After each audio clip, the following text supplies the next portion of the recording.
Circle 2015 movie की शुरुआत एक बिल्कुल अंधेरे कमरे से होती है। धीरे धीरे कैमरा आगे बढ़ता है और पता चलता है कि वहाँ करीब 50 लोग परफेक्ट गोल घेरे में खड़े हुए हैं।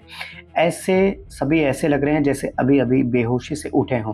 सबसे पहले एक लड़की को होश आता है। वो घबरा कर इधर उधर देखने लगती है। उसे समझ ही नहीं आता कि वो यहाँ आई कैसे। जैसे ही वो अपने पैरों के नीचे देखती है, उसे महसूस होता है कि वो किसी गोल निशाने के ऊपर खड़ी है। हर इंसान अपने अपने अलग सर्कल के अंदर खड़ा है और उन सभी सर्कल के बीचों बीच एक अजीब सी काली मशीन मौजूद है। पहले तो लड़की को लगता है कि शायद ये कोई एक्सपेरिमेंट है, लेकिन अगले ही पल वो अपने सर्कल से बाहर कदम रखने की कोशिश करती है। बीप बीप बीप, पूरे कमरे में तेज अलार्म बजने लगता है। घबरा कर वो आपस अपनी जगह आ जाती है। उसे लगता है कि शायद चेतावनी मिली है, लेकिन डर अभी शुरू भी नहीं हुआ था। वो अपने बगल में खड़े आदमी का हाथ पकड़ने के लिए आगे बढ़ती है। तभी पीछे से कोई जोर से चिल्लाता है, मत हिलो, बिल्कुल मत हिलो। लेकिन लड़की उसकी बात समझ पाती है। उससे पहले ही कमरे के बीच वाली मशीन अचानक एक्टिव हो जाती है। एक तेज चमक निकलती है और अगले ही सेकंड लड़की बिजली के जोरदार झटके से वहीं मर जाती है। पूरा कमरा सन्न रह जाता है। अब सबको समझ आ चुका था, यहाँ कोई मजाक नहीं चल रहा।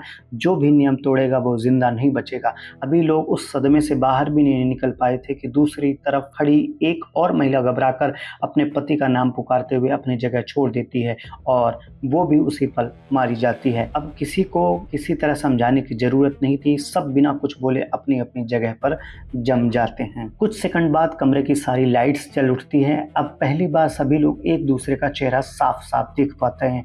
हर उम्र, हर धर्म और हर वर्ग के लोग यहाँ मौजूद थे, लेकिन एक सवाल सबके दिमाग में था, आखिर उन्हें लाया किसने।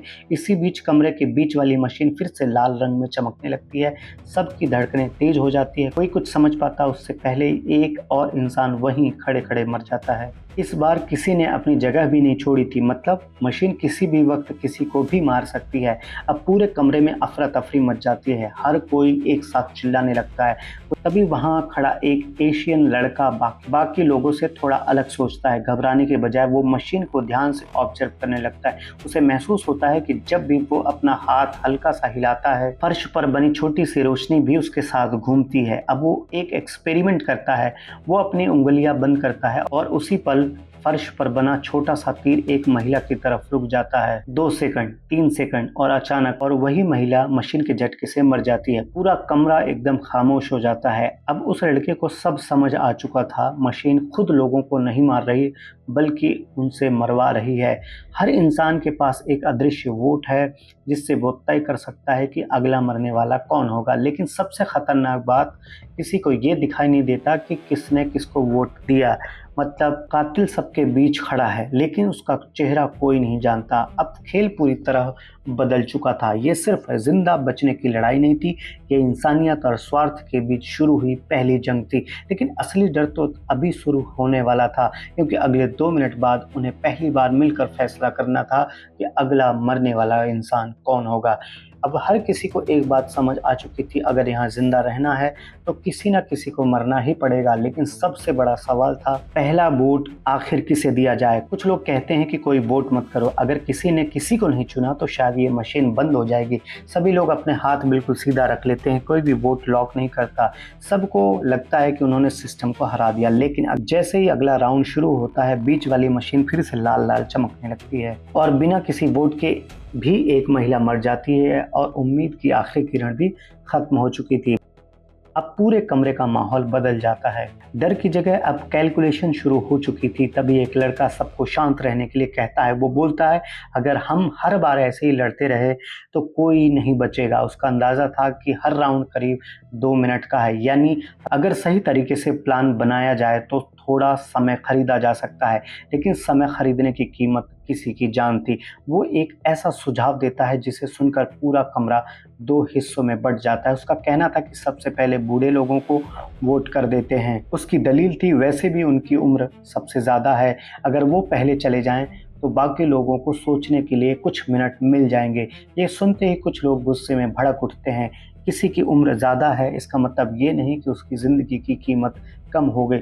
लेकिन दूसरी तरफ कुछ लोगों को ये प्लान प्रैक्टिकल लगने लगता है। यहीं से पहली बार इंसानियत और सर्वाइवल आमने सामने खड़े हो जाते हैं। आखिरकार बहुमत उसी प्लान पर तैयार हो जाता है। एक बुजुर्ग आदमी हाथ जोड़कर कहता है, मेरी भी उतनी ही जिंदगी है जितनी तुम्हारी, लेकिन इस कमरे में अब भावनाओं की नहीं, फोटो की कीमत थी। कुछ सेकंड बाद वो बुजुर्ग आदमी भी मशीन के झटके से वहीं मर जाता है। पूरा कमरा कुछ पल के लिए बिल्कुल शांत हो जाता है। किसी ने पहली बार अपनी आंखों के सामने सोच समझकर किसी इंसान को मरवाया था। अब ये सिर्फ एक गेम नहीं रहा, ये धीरे धीरे इंसानों की असली सोच बाहर निकाल रहा था।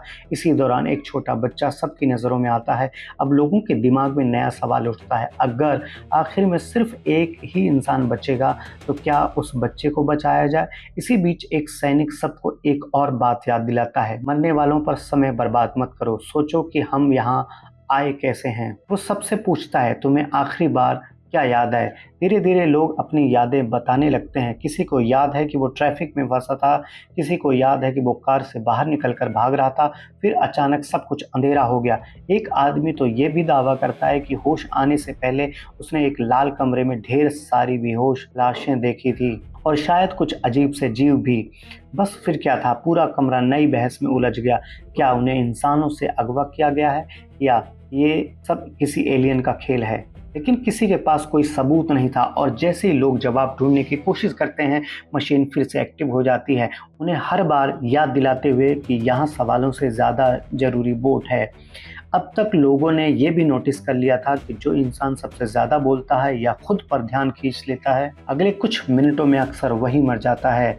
मतलब इस कमरे में चुप रहना भी एक तरह की रणनीति बन चुका था। लेकिन किसी को अंदाज़ा भी नहीं था कि अगली बहस उम्र पर नहीं बल्कि इंसान की कीमत पर होने वाली थी और वहीं से ये खेल पहले से और ज़्यादा खतरनाक होने वाला था।